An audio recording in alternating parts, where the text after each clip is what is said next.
Posteriormente, fiz a Academia Naval em Cuba, onde eu permaneci 4 anos no período que vai de 1976 a 1980. Regressado a Angola, bom, ocupei vários cargos na Marinha. Bom, também fui para o Exército por causa da própria situação de guerra que prevalecia naquela fase. Bom, e assim fui comissário político do Estado-Maior da Frente Sul, fui chefe da direção política da Marinha de Guerra, fui também comissário político da Frente Leste, fui chefe da direção política do Ministério do Interior e depois passei para a área diplomática. Fui adido de defesa de Angola nas repúblicas do Zimbábue e de Moçambique, onde permaneci quase 10 anos. Mas eu já fui parar aí para o Zimbábue como consequência das minhas reivindicações.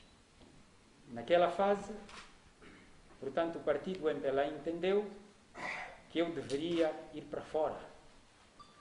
Eu até conto este episódio a um membro do Comitê Central que havia participado numa reunião e no dia seguinte ele diz assim: Palmia, olha, ontem estiveram reunidos na casa de fulano e fulano e disseram que tu tens que ir para fora. Portanto, vê lá se falas com o camarada presidente, porque senão vais ser desterrado lá para fora. Bom, e eu pensei, eu disse, bom, se entendem que eu devo ir para fora, é uma nova experiência que eu vou ganhar e não vou falar com o camarada presidente. E fui para fora, onde permaneci quase 10 anos.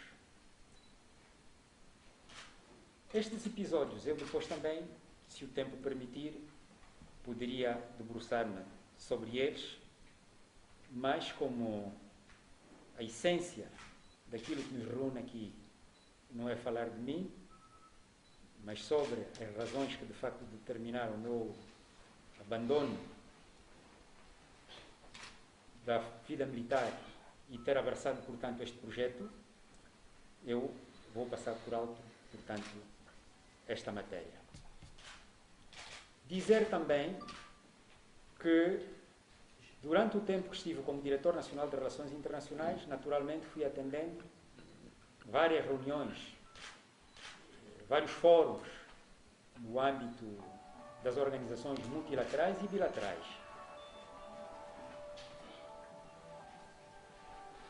Dizer também que durante a minha permanência no MPLA, porque eu fui militante do MPLA durante muito tempo, participei em vários congressos, participei em várias conferências, e sempre que eu saísse de um congresso ou saísse de uma conferência, acabava sempre por sair com um processo que era montado contra a minha pessoa.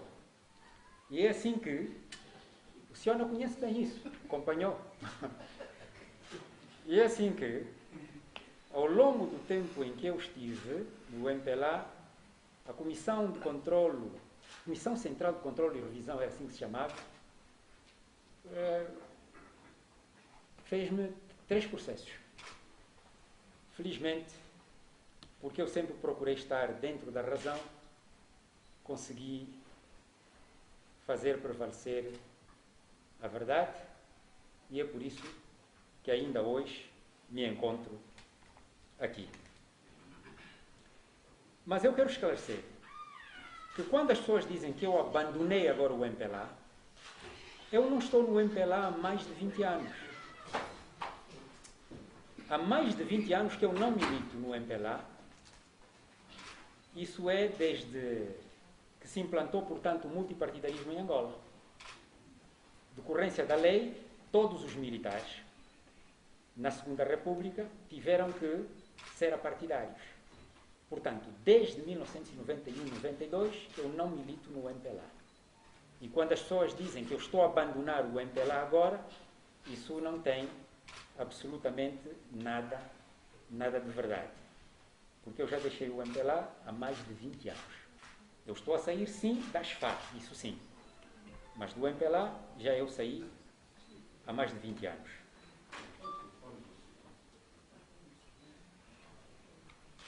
Agora, quais são as razões que de facto me levam a marcar este passo? Não é segredo para ninguém que o país está a caminhar para o abismo. Há um acumular de insatisfação, há um acumular de revolta que não se apaga com o cimento armado, nem com o asfalto. É verdade que se vão fazendo muitas construções, pontes, estradas, mas não é isso que satisfaz as mentes dos cidadãos. Há pessoas que se calhar só têm uma refeição por dia e há pessoas que às vezes nem mesmo essa refeição por dia consomem. E esta revolta pode ser sentida através de vários indicadores. Nós, por exemplo, vimos muito recentemente o problema dos antigos combatentes, o problema dos desmobilizados de guerra, e dá para sentir como é que, por exemplo, nesta franja, as pessoas sofrem e, porque sofrem, manifestaram-se como se manifestaram. Dá para ver o problema dos jovens. E eu digo que, de facto, o país caminha para um abismo. Que não é o cimento armado nem o asfalto que é a resolução do problema do cidadão. Há muita intolerância política e há um déficit democrático no país. Há uma corrupção que atinge níveis nunca vistos. Nós falávamos do Zaire, falávamos da Nigéria, mas nós nunca vimos, nem no Zaire, nem na Nigéria,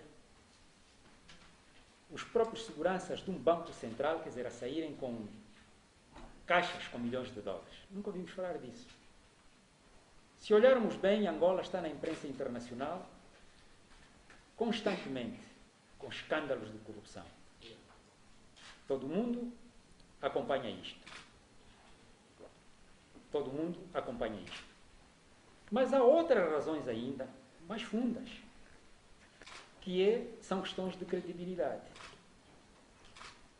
Os senhores acompanharam, por exemplo, aquilo que foi o julgamento do general Miala.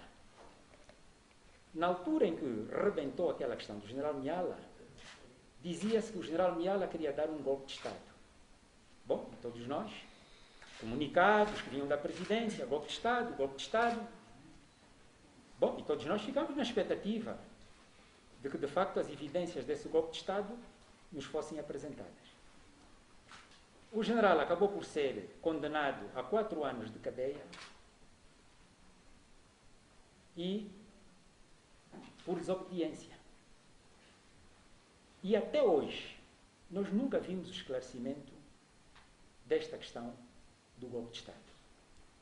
Ora, é extremamente grave que alguém na posição do comandante em chefe, porque isso foi urdido a partir da presidência da República, se levante uma acusação desta dimensão contra um oficial general, golpe de Estado, e até hoje nós não vemos as evidências deste golpe de Estado. Como é que eu posso acreditar em alguém que é Presidente da República, em alguém que é comandante em chefe das Forças Armadas angolanas, com uma situação desse tipo? Não há credibilidade. Não é que eu defenda o general Miala, ou esteja a favor, eu nem conheço o que é que se passou. Mas o caso que eu de facto coloco, que de facto abalou e fez-me refletir muito, é como é que se levanta uma acusação tão profunda contra um oficial general e depois não se prova. Neste caso do general Miala, muita gente ficou desempregada. Muita gente continua desempregada até hoje como consequência desta acusação. Muita gente continua desempregada.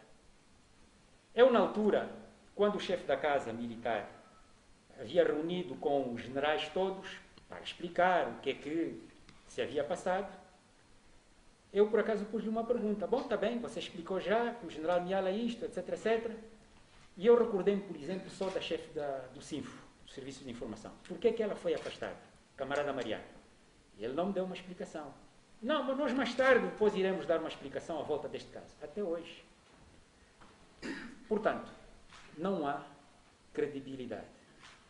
Porque um comandante em chefe é uma pessoa que me diz isto e eu nem sequer posso, por um minuto, por um segundo, pôr dúvidas.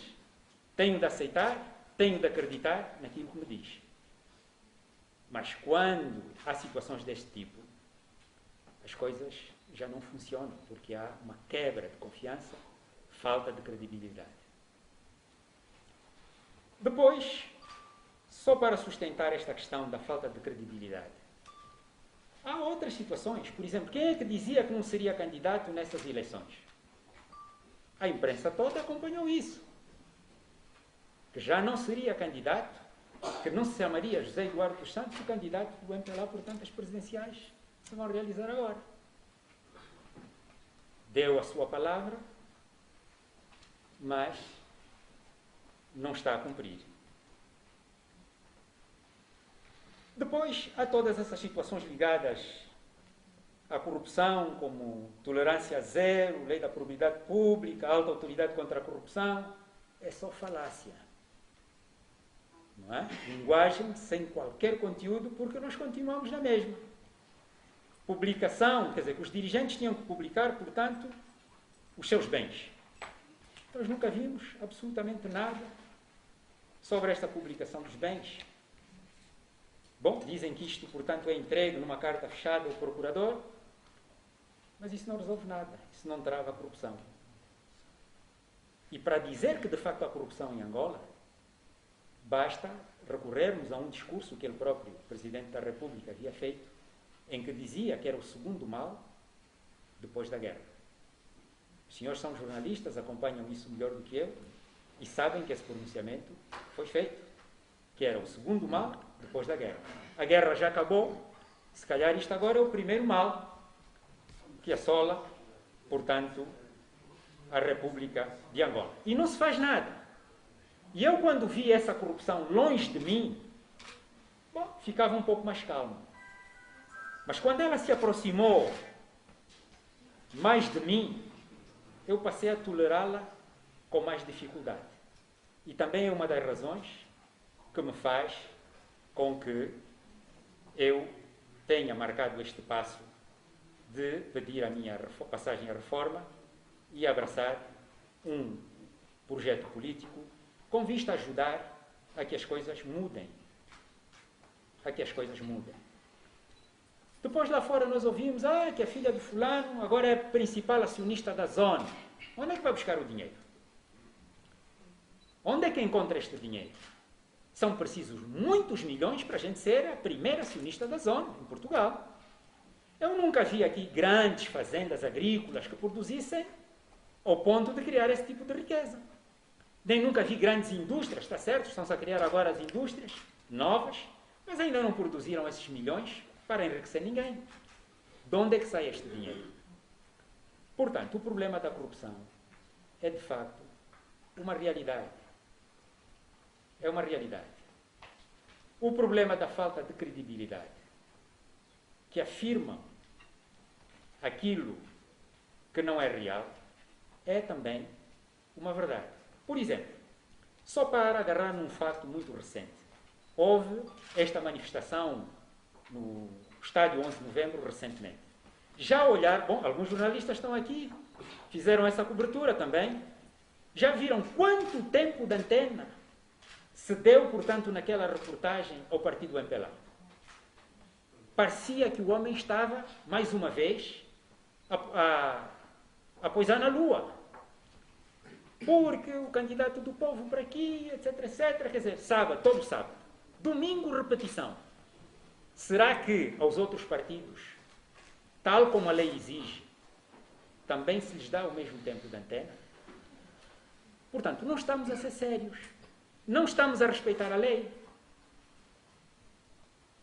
Portanto, não estamos a ser credíveis, mais uma vez. E é um exemplo recente que eu ponho agora. Se a lei exige que o comportamento deve ser de um tratamento igual para todos, então por que é que não se cumpre? Por exemplo, houve aquela manifestação que a UNITA fez. Teve o mesmo tempo de antena? Bom, os seus jornalistas são testemunhas, portanto, disto que eu digo. Uma outra questão tem a ver com as eleições presidenciais. A paz chegou em 2002. Em 4 de abril, houveram os atos que de facto consolidavam o fim da guerra. E nós esperávamos que ao fim de 2 anos, ou passados 2 anos, em 2004, houvessem de facto as eleições. Portanto, em primeiro lugar, a segunda volta das eleições presidenciais e depois o problema das eleições legislativas. Bom, achou-se que não havia condições mais para segundas voltas, todos nós entendemos. As eleições depois foram sendo adiadas desde 2004, 2006, adiamento, quer dizer, sem condições. Até que chegamos a 2008. Portanto, de 2002 até 2008 vão 6 anos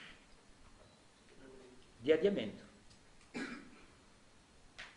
Chegamos a 2008, realizam-se as eleições legislativas e o Sr. Presidente da República, apoiando as ideias de um partido, diz, bom, não vamos fazer eleições simultâneas, portanto, eleições gerais, presidenciais e legislativas, porque havia necessidade de uma certa continuidade de poder. Iríamos só mudar, fazer as eleições legislativas e as presidenciais seriam no ano seguinte, 2009.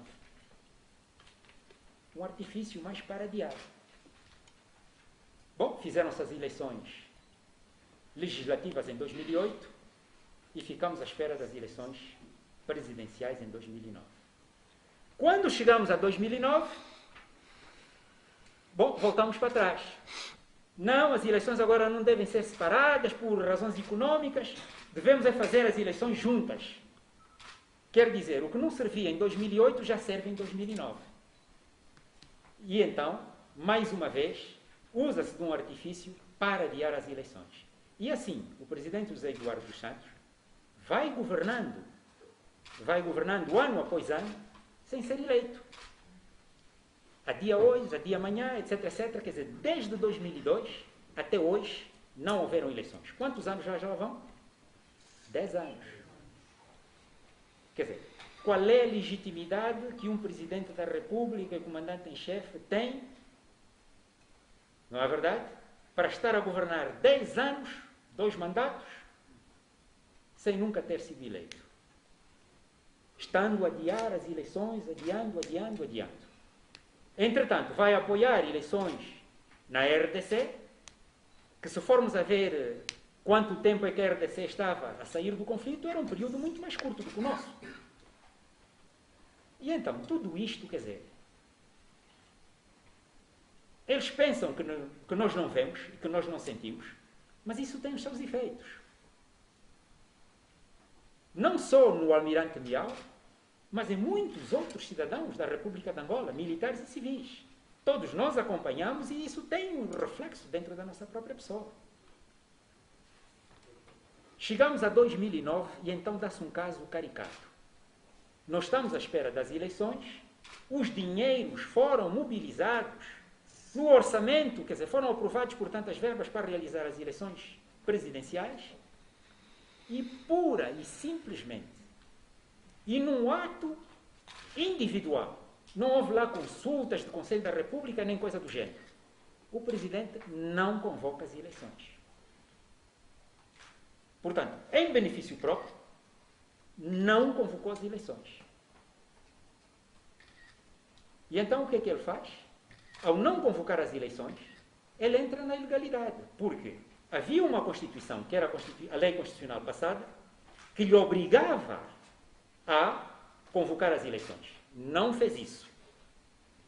E então começa a apressar a aprovação da Constituição atual. Não sei se recordam que ele aparecia na imprensa e dizia: vamos acelerar isto. E por que ele queria acelerar? Porque ele estava fora da lei.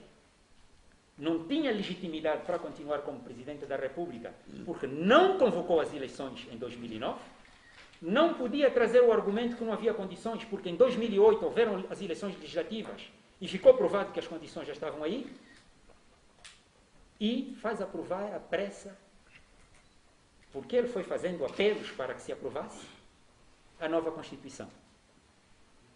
E então depois o que é que se passa? Vem o Tribunal Constitucional e praticamente diz que o mandato do Presidente da República iria estender-se porque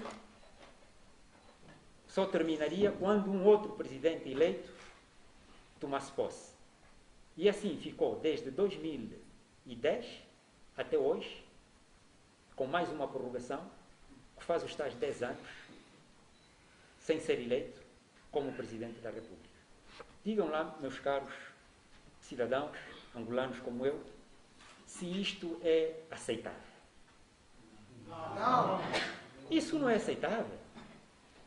E nós não somos joguetes para sermos desrespeitados desta maneira. Isto passou-se. Chegou a fase de aprovar a Constituição. Eu fui um e único cidadão que, a par dos partidos políticos, também apresentou o seu projeto de Constituição. E eu, quando meti o meu projeto de Constituição, que eu chamava Linhas de Força para a criação, portanto, da Constituição de Angola, foi já no último dia. E eu perguntei à funcionária que estava a receber se havia havido, portanto, uma entrada significativa de projetos naquele dia. Ela dizia, não, é o seu, entrou do MPLA e mais um outro partido que eu não me recordo. Era o último dia. E o projeto do MPLA não tinha nada a ver com essa questão do cabeça de lista, com esta Constituição que dizem que é atípica. O MPLA, fora de prazo, vai, retira o seu projeto lá dentro e põe este projeto, que é a atual Constituição que nós aprovamos. No resto, está tudo mais ou menos bem. Mas o problema da eleição do Presidente da República é inadmissível. E eu digo que eu, naquela fase, nunca, em toda a minha vida, algo me tinha revoltado tanto, que só foi o meu pai que me segurou já naquela altura. Não, na minha casa, quer dizer, houveram discussões muito acérrimas, muito acesas, mas eu estava furioso. Bastante furioso. E isso que eu estou a fazer hoje, se calhar já teria feito naquela altura. Mas o velho estava muito doente, teve que meter um pacemaker, depois tinha tido